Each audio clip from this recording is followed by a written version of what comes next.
നമസ്കാരം. റാഫ്റ്റോ ക്രിക്കറ്റിലേക്ക് അവർക്കും സ്വാഗതം. അതിമനോഹരമായൊരു ഇന്നിങ്സാണ് ഇന്ന് ട്രാവിസ് ഹെഡ് കളിച്ചത്.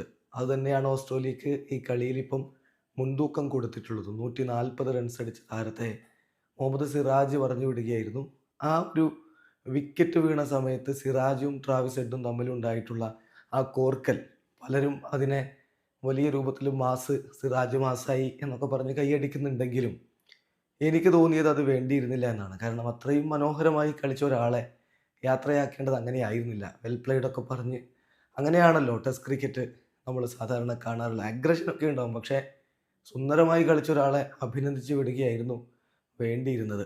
പക്ഷേ യഥാർത്ഥത്തിൽ എന്താണ് സിറാജിനോട് പറഞ്ഞത്?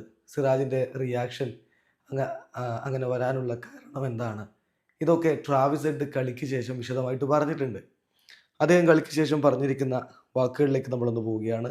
ഫോക്സ് ക്രിക്കറ്റിൽ അദ്ദേഹം വിശദമായിട്ട് ആഫ്റ്റർ സ്റ്റംപ്സ് പറഞ്ഞിട്ടുള്ള വാക്കുകളിലേക്ക് പോവുകയാണ്. അദ്ദേഹം പറയുന്നു, "ഞാൻ സിറാജിനോട് പറഞ്ഞത് വെൽ ബൗൾഡ് എന്നാണ്. നന്നായി പന്തെറിഞ്ഞു എന്നാണ്. പക്ഷേ അദ്ദേഹം കരുതിയത് മറ്റെന്തോ രൂപത്തിൽ പറഞ്ഞു എന്നായിരിക്കണം.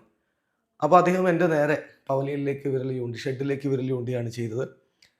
അപ്പോൾ സ്വാഭാവികമായിട്ടും ഞാൻ അതിനനുസരിച്ച് തിരിച്ച് റിയാക്ട് ചെയ്യുകയും ചെയ്തു. യെസ്, സ്ലൈറ്റ്ലി ഞാൻ അതിൽ ഡിസപ്പോയിൻറ്റഡ് ആണ്. ആ കാര്യം അങ്ങനെ അങ്ങ് പോയതിൽ ഞാൻ ഡിസപ്പോയിൻറ്റഡ് ആണ്. പ്രത്യേകിച്ച് കഴിഞ്ഞ ചില കപ്പിൾ ഓഫ് ഇന്നിങ്സുകൾ വെച്ച് നോക്കുമ്പോൾ അത് അങ്ങനെയാണ്.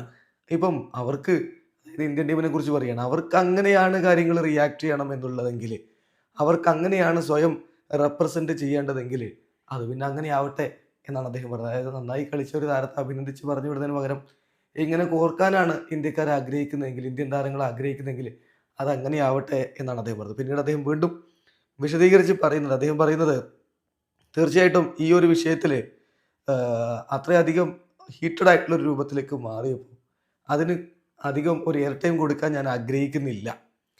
ഇപ്പം ഞാൻ കളിച്ച ആ ഒരു ഗെയിമിൻ്റെ രീതി, ഞാൻ കുറച്ചുകൂടി അത് വെച്ച്, ഞാൻ കളിച്ച രീതി വെച്ച് കുറച്ചുകൂടി നല്ല റിയാക്ഷൻ ഞാൻ പ്രതീക്ഷിച്ചിരുന്നു. തീർച്ചയായിട്ടും ഞാൻ സർപ്രൈസ്ഡ് ആയിപ്പോയി ആ സമയത്ത് അങ്ങനെ ഒരു റിയാക്ഷൻ വന്നത്. കാരണം ഗെയിമിൻ്റെ സിറ്റുവേഷൻ ആ രൂപത്തിലായിരുന്നല്ലോ പോയിക്കൊണ്ടിരുന്നത്.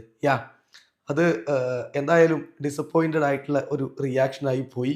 ഞാനും തിരിച്ചതിനനുസരിച്ച് പ്രതികരിച്ചു. കാരണം I am also going to stand up for myself. അതാണ് എൻ്റെ ഒരു രീതി.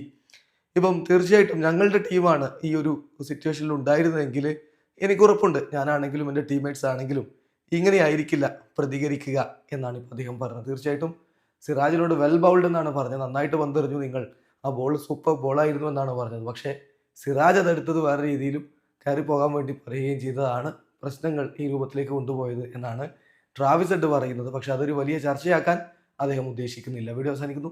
ക്രിക്കറ്റ് ലോകത്ത് കൂടുതൽ വിശേഷങ്ങളുമായി റാഫ് ടോക്സ് വീണ്ടും എത്താം.